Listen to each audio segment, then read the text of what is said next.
So yes, and then one of the things I'm going to talk about, because I did it backwards. We're hitting record, and welcome everybody. My name is Caroline Colas, and I am the Senior Director of Health and Wellness at the Marlene Meyerson JCC Manhattan. Today on our Lunch and Learn series, we are going to be talking about hitting the COVID wall and finding inner strength during crisis and uncertainty with Skyler Kelly, PhD. We are 6 months into COVID-19, and many of us are experiencing emotional as well as physical fatigue. If you are, raise your hand, right? From this prolonged crisis. Many feel that they've hit the COVID wall. How can we better understand the emotions we experience as uncertainty continues? Dr. Sherry Kelly will discuss the transformative power of giving ourselves permission to feel. She will help us better understand and process emotions we may be denying, burying, or ignoring as these turbulent times continue. A little bit about Dr. Kelly. She is a PhD, a licensed clinical psychologist and neuropsychologist with more than 30 years of experience in the field of child development and health psychology. She earned her doctorate in health psychology from Yeshiva University. She's a former National Institutes of Health and National Cancer Institute fellow in psycho-oncology and neuropsychology.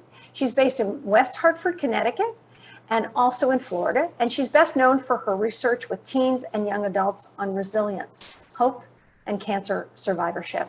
She's the founder of Positivity Teens, workshops for students, parents, and educators on the impact of digital technology on the developing brain.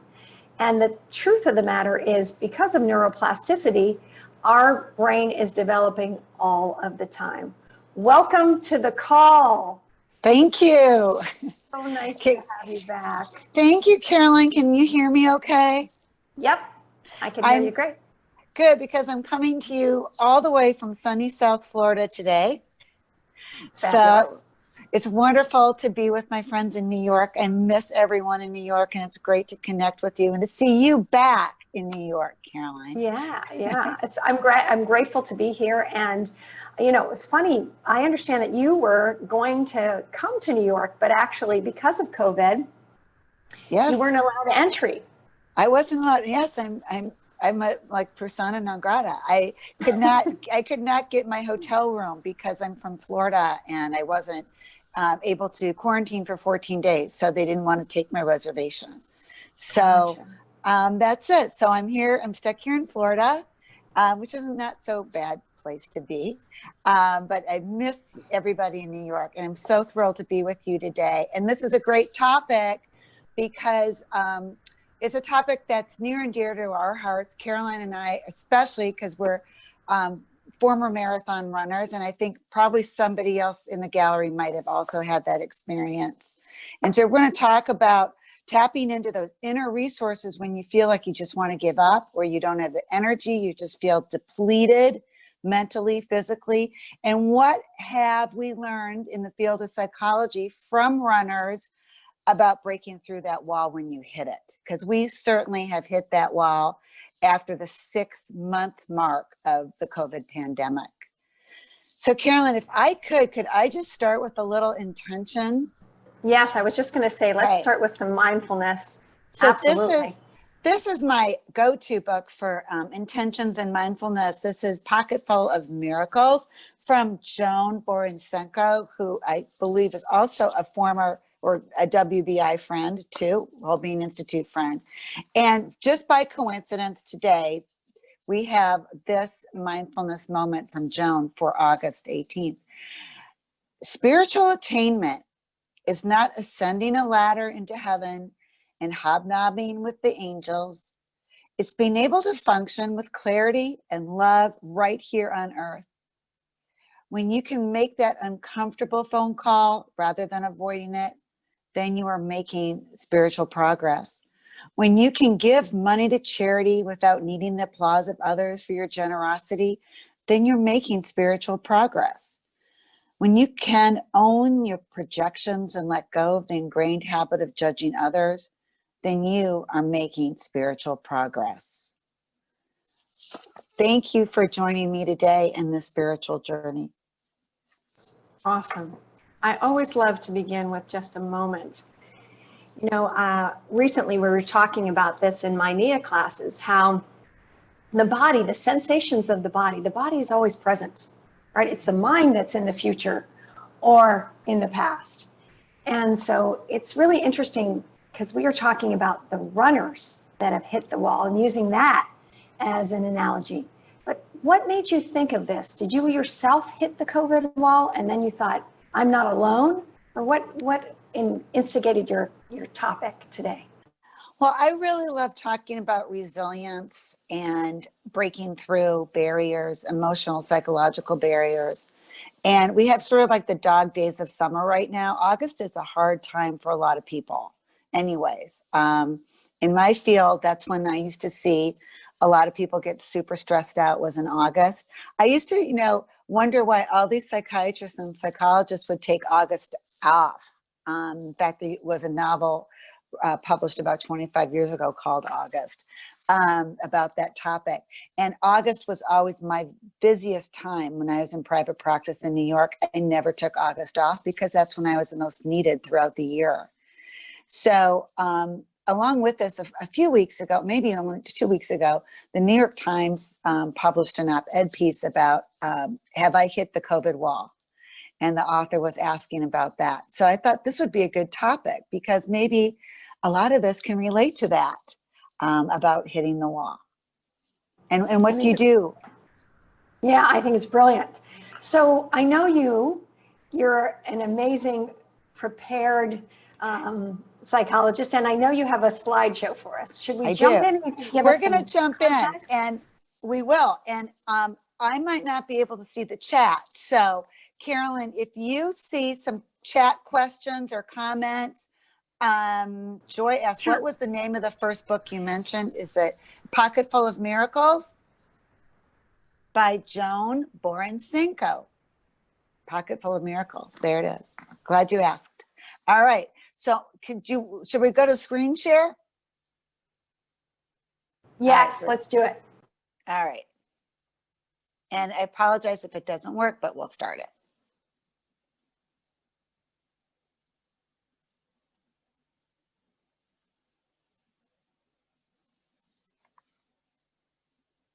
Up. Hold on a second. Oh, now it's not working. Oh no. All right. Not to worry, you'll get it. Why don't you go? No, it's wait not a second. working. Hang on. Well, the best laid plans. I'll let you do it. Okay, hang on 1 second. Let's stop participant sharing. So can you go back into your thing and pop it back up before you share it? I will certainly try. So and just then hold on. I will go ahead and look for it in my thing. You can go look at it too. I'm just going to do Pocket Full of Miracles. So I'm just writing that in the chat for everybody. And then I love that Nancy commented that she read the book August. Oh, okay. Awesome. So do you see it there? Is it in your thing? Do you want to try one more time? I'm going to try one more time because it was just not, it just was not loading. And I'm going to see if you have it. If you have it, that's really great. Mm-hmm. Okay, good. If you have it, you can do it. Because for some reason, it just disappeared on me. And would it have been from you guys, we just practiced this, so I apologize. Sherry, is it from your iCloud.com? Yes. Distance learning. Thanks, everyone. Okay. I'm so sorry. Because this is not like me, but. Can you resend it to me? This is not, I know, this is like your. This is like, I'm the most prepared person in the whole world. I know, this is your worst nightmare, darling. You're doing great. No, it's okay. Hold on. I'm going to just send it to you right now. Hold on.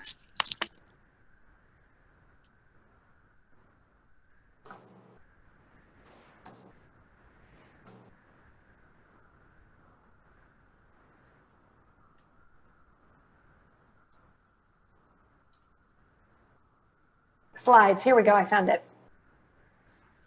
I got it. Okay, I'm going to share it. Not to worry, everybody.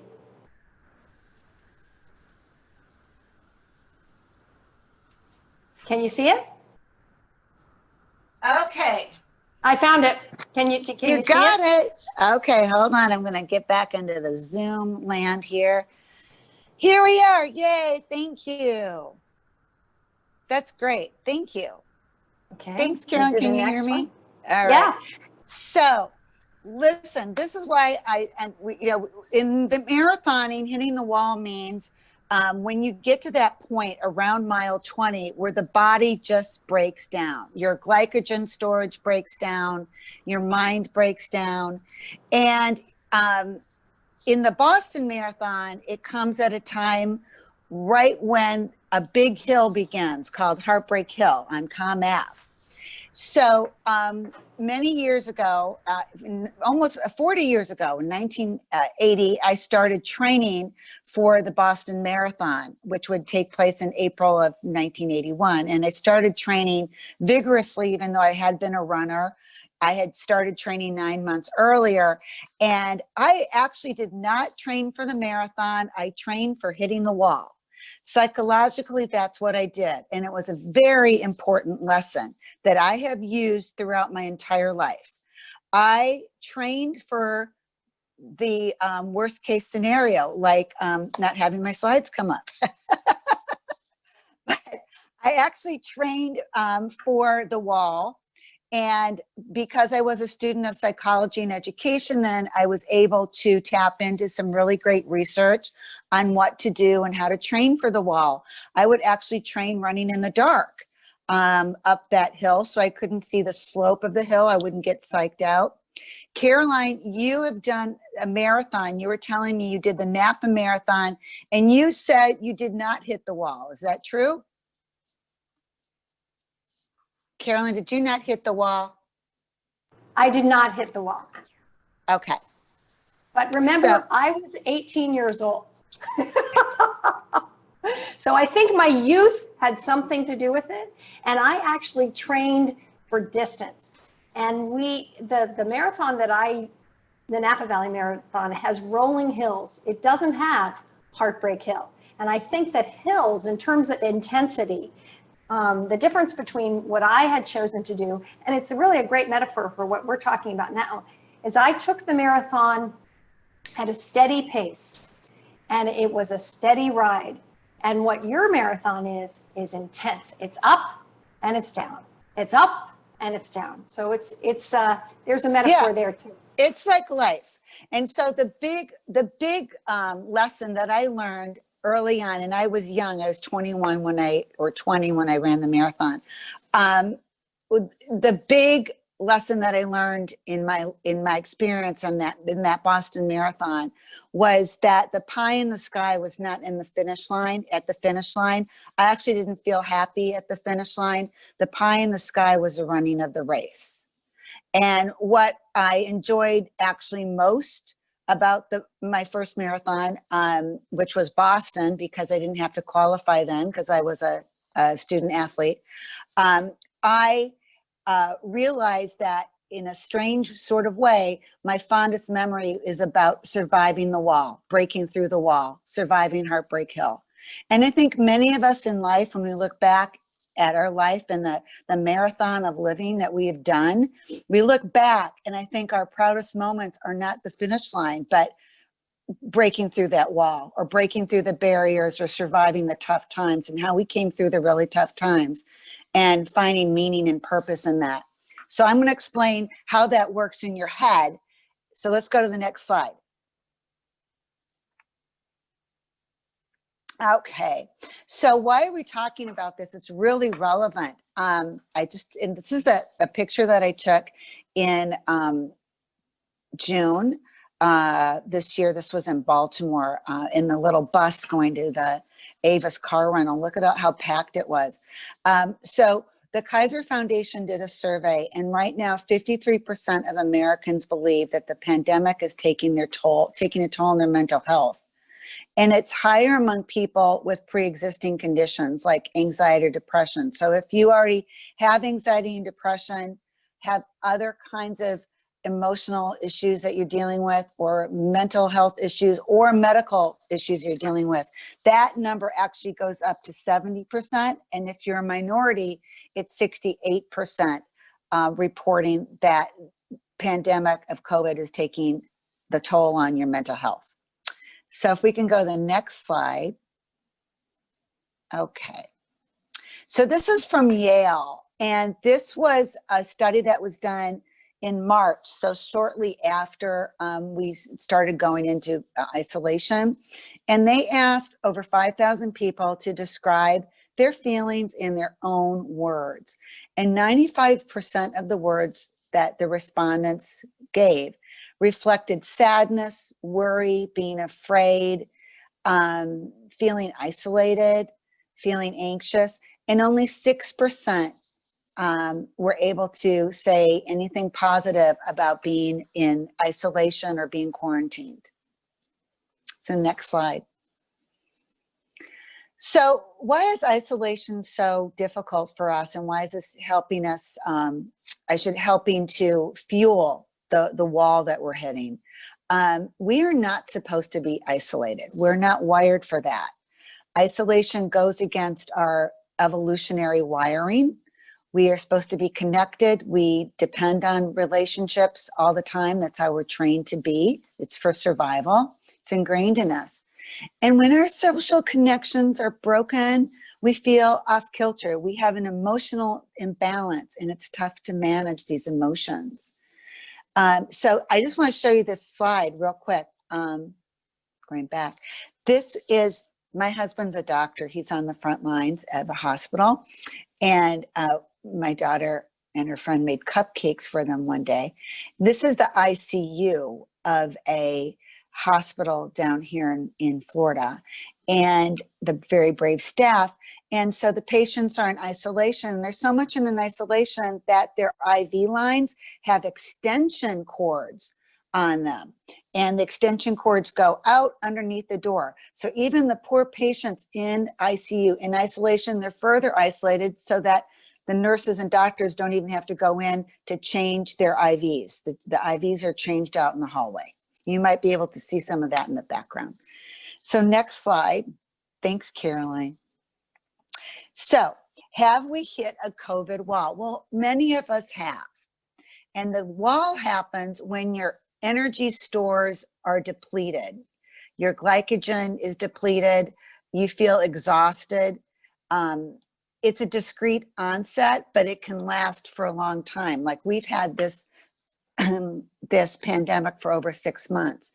It is psychological and both physiological. It's an interplay of both, and it affects your intelligence, it affects problem solving, emotions, and your motivation systems.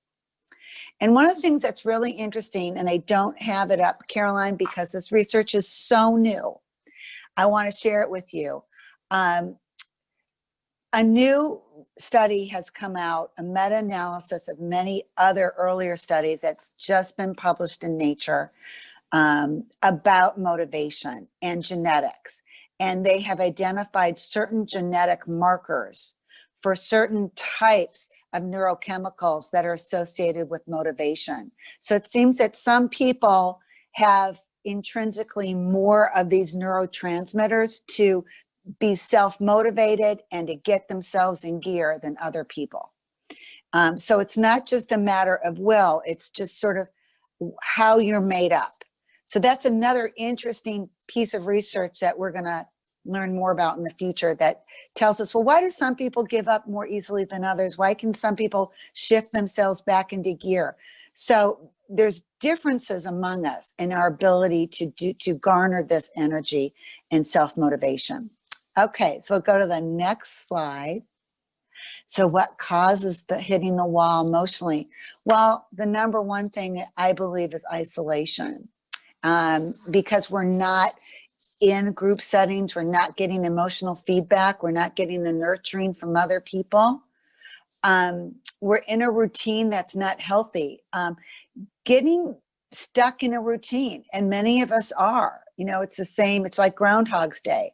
That movie. It's the same day over and over again. Even what we eat, we have a routine. We go on our iPhone, or we go on the computer, or we watch the same thing every day, or even eat the same thing every day.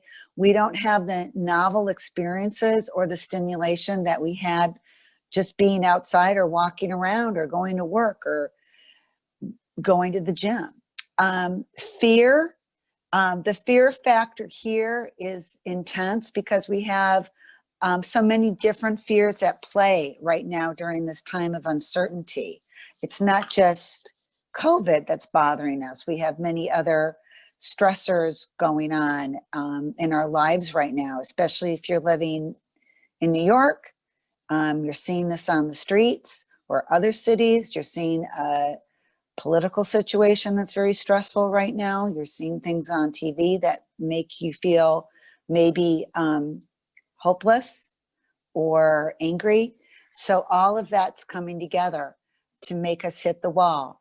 The other thing where we hit the wall is when we deny or suppress emotions. And we're too tired or too overwhelmed to deal with really what's underneath the surface. As Caroline knows, I've explained before, emotions like anger are like an iceberg, and you see the top of the iceberg sticking out of the water, but underneath that anger, which is showing, there are many, many other emotions floating underneath: fear, resentment, trauma, maybe feeling that you're without a way out. And this being stuck or feeling that there's no win situation or no way out is what makes the wall feel so much of an obstacle that's hard to overcome. We have a question from the chat. Can the COVID wall account for dramatic decrease in stamina? Mm-hmm. Because you've used so much of your energy stores for other things to get through the day. So even like working out, I've noticed this too. And there's actually a research article on this about feeling tired for athletes have been less better at performing right now because you're using your energy stores for other things emotionally. And you're not able to do the things that you want to do to keep in shape, for example, or you're just psychically burned out, exhausted. And that, Sherry, can you talk a little bit about that because of your knowledge of the brain?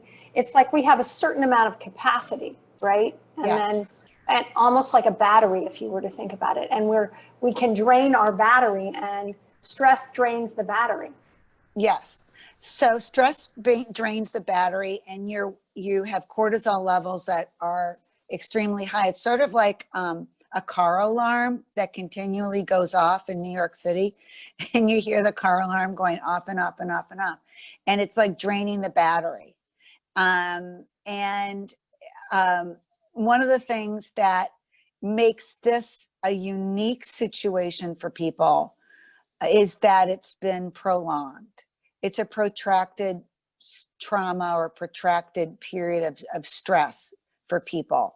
And I'm going to mention in a little while a researcher who's been around for 7 decades. He's Israeli. His name's Dr. Shlomo Brezhnitz, and he's done a lot of work really researching people who have lived through war situations and threats and situations that involve prolonged fear. And what makes this unique, according to his take on it, is the amount of time that this has been, the 6 months, where we've really lived in quasi-isolation or isolation if you're in the city and you're living in a condo and you can't even get to the gym. Or feel safe going outside. Part of the stress is not seeing a way out, not being able to see an end point to this. So you hit the wall when you can't find a way out. There is no end point. It promotes hopelessness and helplessness. You're focusing on external fixes, and they might be temporary fixes just to alleviate temporary discomfort or temporary stress. You lose sight of your goals. you lose sight of the purpose of this. You're feeling a lack of support, and your support is limited because you can't go out and be with the other people or other friends that you would like to get support from. So hopefully that makes sense. Does that make sense? Yes, I think we're all Okay, switch to the next with one. you. Okay, so here it is. Here's more about the wall. So the challenge is within us. The brain does not want the body to expend its resources unless we have a reasonable chance of success. So that speaks to Caroline's question. So the brain has evolved into this fabulous survival computer, and it's not going to deplete all its resources unless it has a really good chance of succeeding. So our physical strength is not accessible to us if the brain does not believe in the outcome. Because the worst possible thing for humans to do is to expend all of our resources and fail. And that's the research of Shlomo Brezhnitz. 35 years ago, he wrote a brilliant book called the Handbook of Stress. And a lot of his research was done on hopelessness and helplessness. And Marty Seligman actually did, I believe, tap into some of his research that he did during the 70s. Shlomo studied Israeli children who, grew up in a war zone, basically. He worked with the Israeli army, he's worked with the US Army. He studied troops, he studied Air Force pilots. He did studies that found, for example, when they were given information that you only have 2 miles left on this run, or you only have 3 more missions to do, the cortisol levels actually changed in their blood. So if you want a great resource, look up Shlomo Brezhnitz. It's interesting, his research. We'll go to the next slide. Here it is. So if we do not believe we can make it, we will not get the resources we need to make it. The moment we believe the gates are open and a flood of energy is now unleashed. So the moment we believe the gates open, the cortisol level increases, we are energized, and our system is able to see that we can rally again. So both hope and despair are self-fulfilling prophecies. I think one of the greatest things about physical challenges like a marathon or anything like that is that we just get to practice this exact thing. We're not sure if we can make it one more while when we're training. And like you were practicing up a Heartbreak Hill, and every time you did that, your confidence increased, didn't it? That I would be. Yes, and that's the broaden and build theory of resilience that Barbara Fredrickson talks about. Yes, and resiliency builds on itself. So this is all good. So take heart in knowing that all the emotional work you're doing right now, the stress you're feeling, digging deep for trying to find psychic energy right now is going to have a huge payoff. You are building upon it for future reserves that you're going to need down the road for something else that you might have to face in the future. And not only that, but you're also modeling this behavior and teaching this behavior to your loved ones. So say more about that, Dr. Sherry, because it's like, are you actually saying that by going through this and choosing a particular way to go through it, or just by virtue of us all going through this and surviving, we're going to be having more resilience? Yes, that's the good news. Absolutely. So I want you to take that little pebble of positivity today from me. So this is strength building. You are actually going to be stronger from this. Your brain is going to be able to navigate difficult situations better. Your coping mechanisms are being trained very much based on the belief system that you are choosing to take. Are you with me? Awesome. That's amazing. Right. Let's go for it. So how do we prepare to hit the wall? Rehearse strategies. I talk a lot about one of my projects that I work on and that I have an article on. It's called Shooting Par for the Storms of Life. PAR stands for prepare, accommodate, and refrain. So I want you to think like you're going to prepare the scenario that you have to be positive about. Prepare for the stressors. Prepare for hitting a wall. Prepare for feeling depleted. Prepare for maybe feeling angry. How are you going to react to that situation in a positive way? Rehearse strategies that are helpful and hopeful and positive. You can actually train your brain to rehearse for negativity so that your reaction is more positive and beneficial for your well-being. You can also prepare for emotions. And I want to be very clear. Preparing to regulate your emotions is not the same as denying emotions or bearing emotions or running away from emotions. It's preparing for the emotions that are going to come at us, which you can do. And you have to have an arsenal of coping strategies. Now, the JCC with Caroline for the past 6 months has provided a wealth of information and an arsenal of coping strategies, which you have in your library.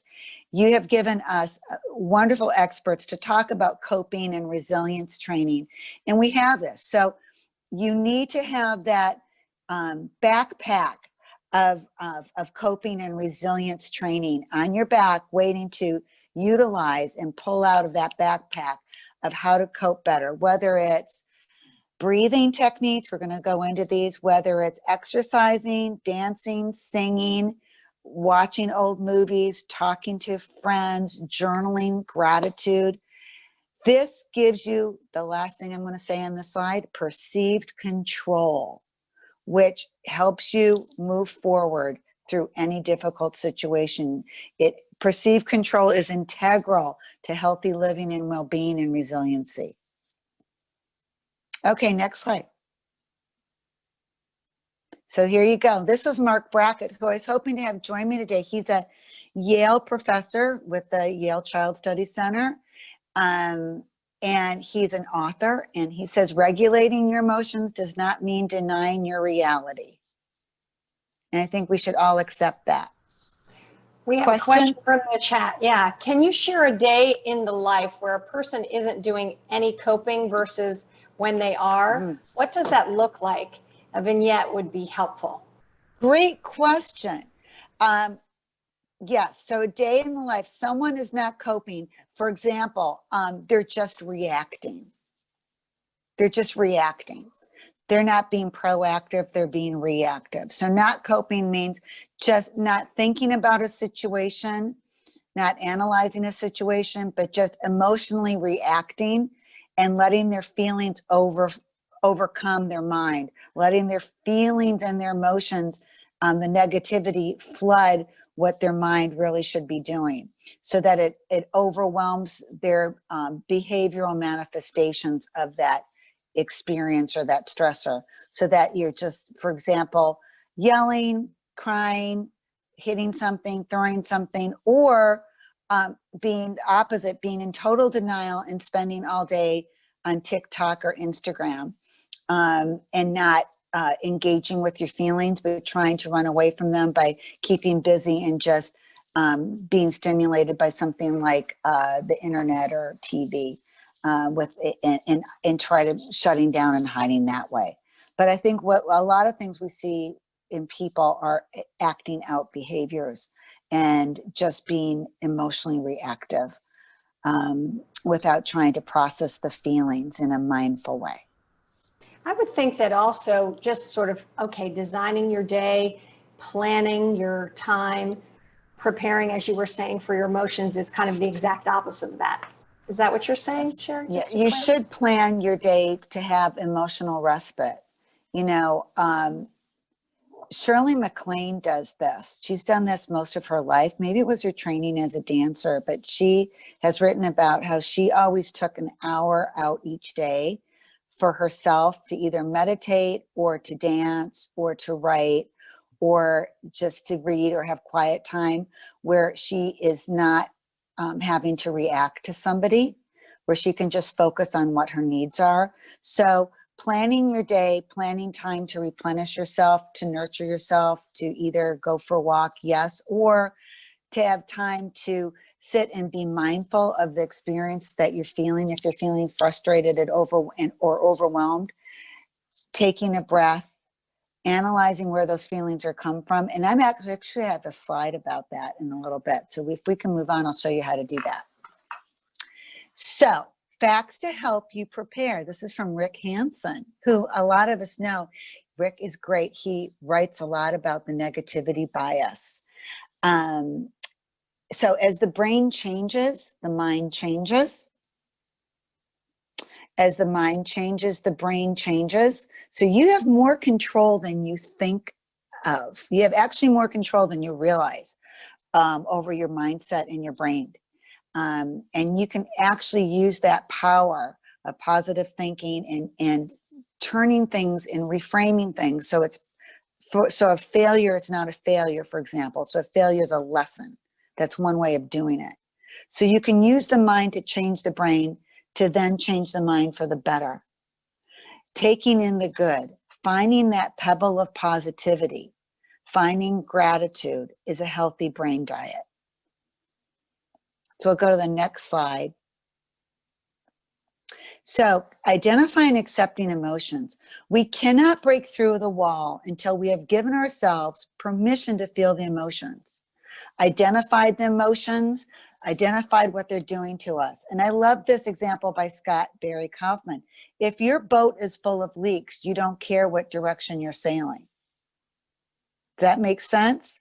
So you have to take care of the leaks in your boat before you can move forward, before you can have a directionality and go forth and break through that wall. You've got to find out, where is my boat leaking emotionally? Okay, next slide. So this is what I was talking about, decoding our feelings. So if feelings could talk, so let's say, we've got feelings, sadness, shame, resentment. So maybe the sadness is, the sadness might be telling me I need to cry. Or the anger might be telling me I'm really afraid of something. Oftentimes fear is fueling anger, for example. Or the stress I'm feeling might be telling me I need to take it one step at a time. Or what is the resentment telling me? Maybe I need to forgive. So if you explore what your emotions are telling you, because Carolyn, I've said this a couple of times before in my webinars, emotions are neither good or bad, guys. They're your alarm system for something else that's really going on. It's your warning system. So every time you're overwhelmed by an emotion, take a breath and think about, what is that emotion trying to tell me? You're going to have an easier way of then breaking through that wall. We'll go to the next slide. So the first thing to start with, and I love Kristen Neff's work, is self-acceptance and self-compassion. Accept your emotions. They're neither good nor bad. They're your emotions, and you have to deal with them. And if you're continually judging and criticizing yourself while on the surface trying to be kind to others and giving to others, then you are drawing artificial boundaries and distinctions that only lead to feelings of separation and isolation. And I think, many of us feel like that apple in the photo. What do you think, Caroline? I agree. I Yeah. agree. This is pretty amazing. It's, what's the perspective? I think of the strength of perspective, and Yes. where we're focusing our attention, which we learn from mindfulness. Yes. And I love what you keep reminding us, which is that, what we think matters, right? Yes. Henry Ford say something about whether you think you're right or not, you're right. I'm going to look it up, but it's an old thing. Yeah, it's an old It is. It's absolutely true. So how do we shift gears, and what do we do? Well, when we're hitting the wall, it's important to shift ourselves internally and look at our emotions, look at our feelings, understand what is going on inside of us. One of the ways that I Caroline, endured the wall when I was in the marathon was to breathe. And I developed a breathing pattern, which now we would call it yogic breathing. Some of you might do that. And yogic breathing is incredibly powerful. A lot of athletes use this. And you can actually help make your hormones even work better through yogic breathing. It can regulate your blood pressure, your heart rate. Biofeedback is another way. Hey, Caroline, I don't know if you're Googling, but my slides aren't up. So anyways, so focusing internally and focusing on your breath, not looking or being swayed by what's going on around you externally, but focusing on what your needs are and nourishing yourself from the inside is one important way to shift gears and get into gear for breaking through the wall. So I don't know. Oh, there you go. Thanks, everybody. Somebody gave a quote from Scott Barry Kaufman about attending to the leaks in your boat. I think so. Do we have the slides, Caroline? I don't know if we do, or if you can still hear me. I hope you guys can hear me. Hey, Caroline, there it is. So how do we do this? So focus on internal resources, breathing patterns, positive self-talk and your intentions. Why am I here? What do I want this to mean? I'm going to talk about that more in a little bit. Meaning, extracting meaning and purpose to energize you. Gratitude. Name 3 things you're grateful for. When my teenager gets angry, I ask her to switch into gratitude mode, and it actually changes your chemistry. And there's been studies on this. I've talked about this in previous webinars and actually have shown images of from neuroimaging studies of how gratitude lights up your brain. It really does. If you just do that practice of just switching to gratitude, you're going to see your blood chemistry change. Another thing that I love is what Maria Serwai talks about is replacing but with and. That can actually just shift you into gear. When you say, yes, I want to work out, or yes, I want to be positive, but everything else around me seems to be so negative. Cross out the but and say that same sentence with an and see what happens. Yes, I want to work out and I'm tired. Or yes, I want to be positive and the news is negative. It takes away the power of the but and puts it on the and, which puts you on a trajectory to move forward. Caroline, are you with me on that? I am. And I was just thinking we have a few questions in the chat. And right. I'm going to ask. Go to the next slide so we're not bored and I'll answer the questions. Sure. So sorry about that. And I realized that Maria Sorwa, great. Thank you, Deb, for doing that. I can't look up things for the chat and also do the slideshow. So if somebody can help me, that would be great. Someone was asking about, can you talk a little bit more about yogic breathing? And when I was thinking about, even when you were talking about with your daughter, when she's angry and shifting into gratitude, this might be a little opportunity for you to do some explanation of the brain. What's going on inside that? Like when we're breathing, we're actually changing our brain chemistry, aren't we? And also when we're shifting from anger to gratitude, we're doing the same thing. Yes. You want to talk about that a little more? Sure. So, you know, when we're feeling stressed and stress in our body and in our brain, we go into flight or fight mode. And it sort of, you know, we sense a threat. And when we sense the threat, we can either go into action or we can flee or we can shut down, totally shut down. And that is not serving us. Shutting down is not serving us. Fleeing is not serving us in this point. We have to actually rally to move forward through this psychic experience of COVID. You know, if our brains go back tens of thousands of years, And we're thinking about, well, we don't have a saber-toothed tiger that's a stressor anymore. We have a pandemic, a COVID pandemic, which demands very different things of our brains. So when we breathe, it helps us regulate the neurochemistry in our brains. It helps our bodies to rally different points subcortically in our brain, just in terms of our posture, and gives us energy. We need that air to make our neurotransmitters go, to make our blood flow go. We don't want to shut it down and be really tight. So breathing actually is energizing. Breathing is life. We I talked about this with Caroline, because Rosh Hashanah is coming up, and we think about, in the beginning, and in the Old Testament, I believe in Hebrew, the first word of that Torah portion is Breshit. Somebody can correct me if I'm wrong, but I think that portion starts off by saying Breshit, which has to do with breathe, right? So, I think that it's very important to know that our thoughts are not just in the cortical, or our stress response is not just in the higher cortical areas of our brain, but further down subcortically, and also into our brainstem, into the spine. So it's not just from the head up. It's not all in your head. It's in your body. So rally yourself. And the first thing we do is breathe.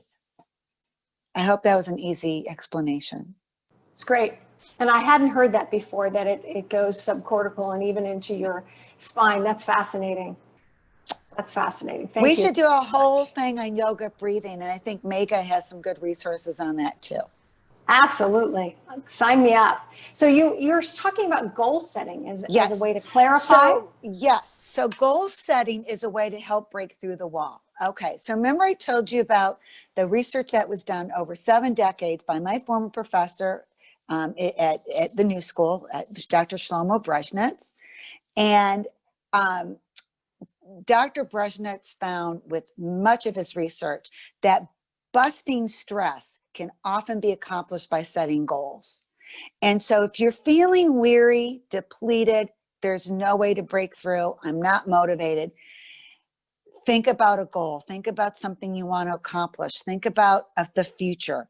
Being future oriented is something that actually can help you move forward. It can actually change your blood chemistry in your brain. There are neuroimaging studies about future orientation and being goal oriented.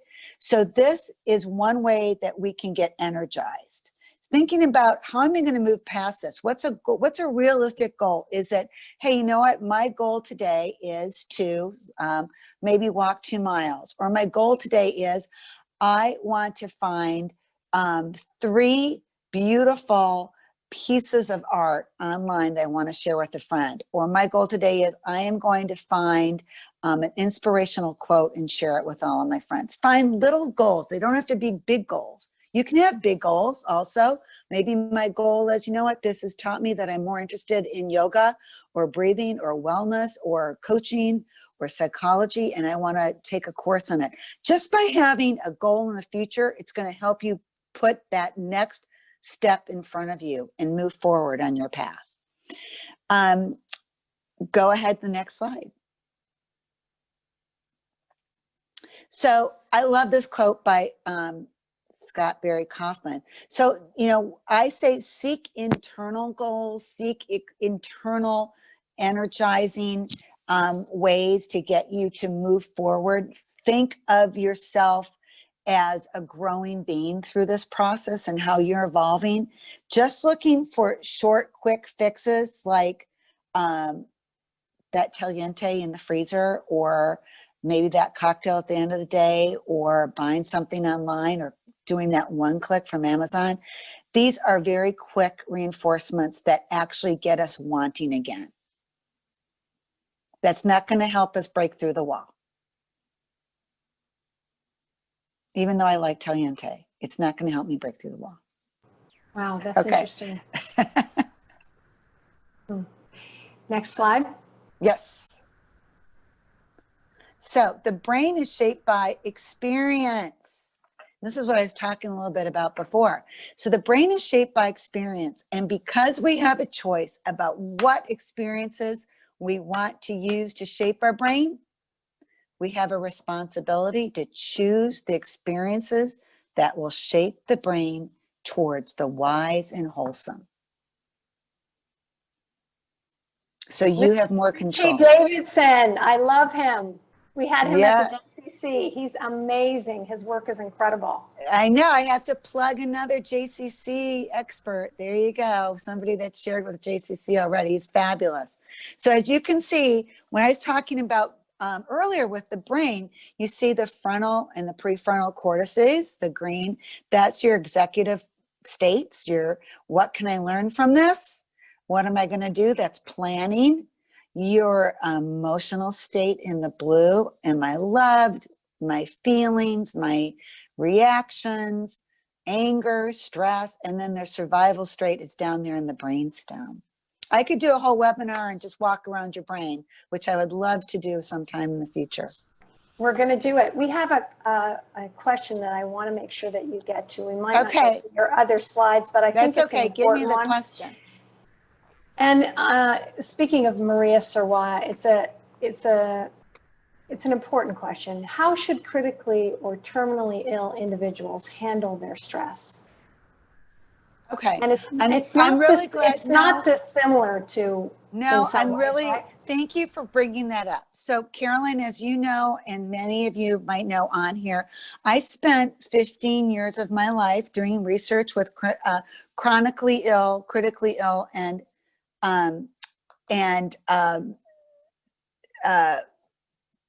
patients who were struggling with a disease that was classified as a fatal disease. So I worked at Memorial Sloan Kettering in New York Hospital and did 15 years of research with a population that had a very limited lifespan and were dealing with chronic illness.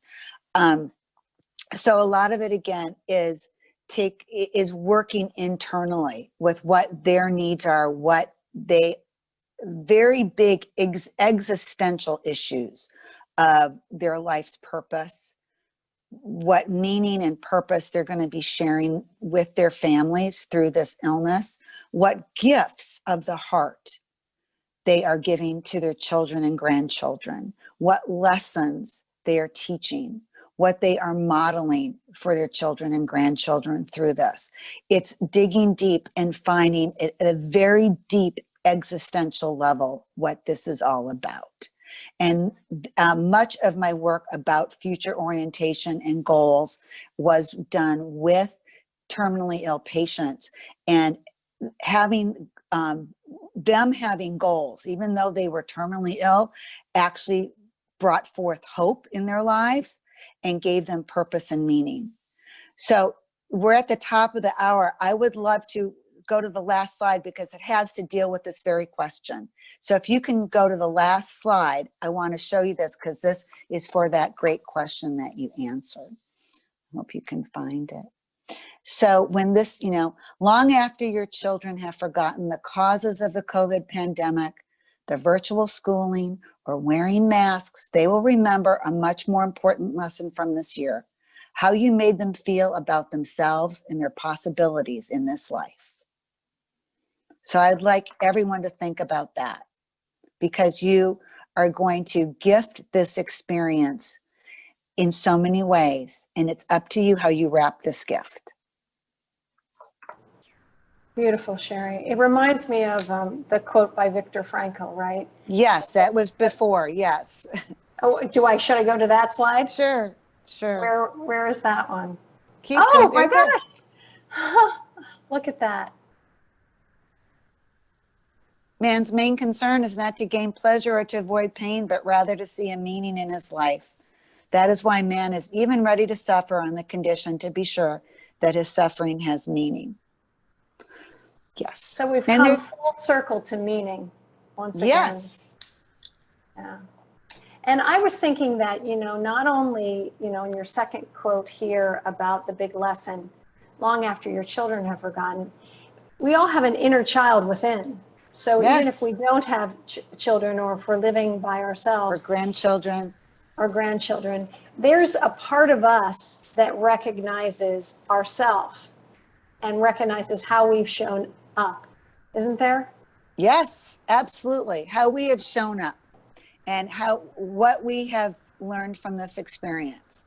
And there's some really big existential questions that we should be asking ourselves about attributing meaning to this experience of this pandemic. There's a collective grief, there's a collective mourning, there's also a collective joy that can be found through this. And I think it's important for each of us to ask ourselves about what this means to us in our lifetime. That's one way that you're going to break through that wall. So I wanted to make sure we could see you for a moment. And There you are. I just want to acknowledge you for your compassion. Oh, thank you. Your brilliance. Thanks, Caroline. You've spent your life working in this arena. Yes. And clearly have so much to share. We needed an hour and a half today, you guys. I think we should have Dr. Sherry back again for sure. Thank you. And well, thank you. Yes. And those of you that know me, you know that I have a fascination with the brain. And when she told me she had a course called A Walk Around Your Brain, I was like, okay, please bring it to the JCC. And yes. she's going to. So we'll be doing that this fall. And that's going to be really exciting. I hope everyone will join us for our Lunch and Learn on Thursday. Oh, Cassie, thank you. I love how the Whole Being Institute sessions are weaving together over the last 2 weeks. It's a great refresher and a break to my day. Yeah, everyone, please keep coming. Whatever the topic is, know that we will be talking about positive psychology. We will be talking about research, whether the topic's about pets or whether the topics about emotional resilience. Today, I think what you really did for us, Sherry, is start to unpack that emotional channel, like how we can feel and also deal. And if we're not feeling and not dealing, then that actually gets in the way. Can you say one more last thing to take us home about that? I know Tal Ben-Shahar talks about how we have one channel. And so if we stuff, we don't have access. And what's that in relationship to with the brain and also your work? Just take us home with that. Well, bearing your emotions or hiding from your emotions is not going to help propel you forward. The body remembers, the body keeps the score. And so it's hiding out somewhere and it's keeping you from reaching your potential. And I can say that there are some really good steps through Whole Being Institute. And I didn't get to talk about it today, but it's their change model. And how can you enact change in your life? And one of the key pillars of enacting change in your life is to have hope. And so I want to instill that message in you today, that you have the power of channeling hope in your life. And you have more power than you think over your brain. That's my main message.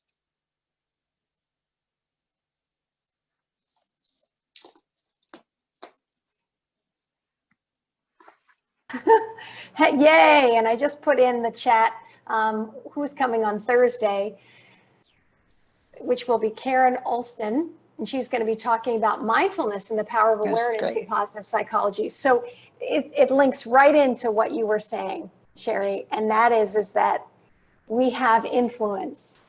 You do. You have more power than you realize over those neurotransmitters. It's amazing. You control your brain, not the other way around. Fantastic. Well, thank you. Be safe, everyone. Be well. Thank you for joining us. We will see you on Thursday. Take care. Bye now. Thank you. Thanks, Caroline. Thank you.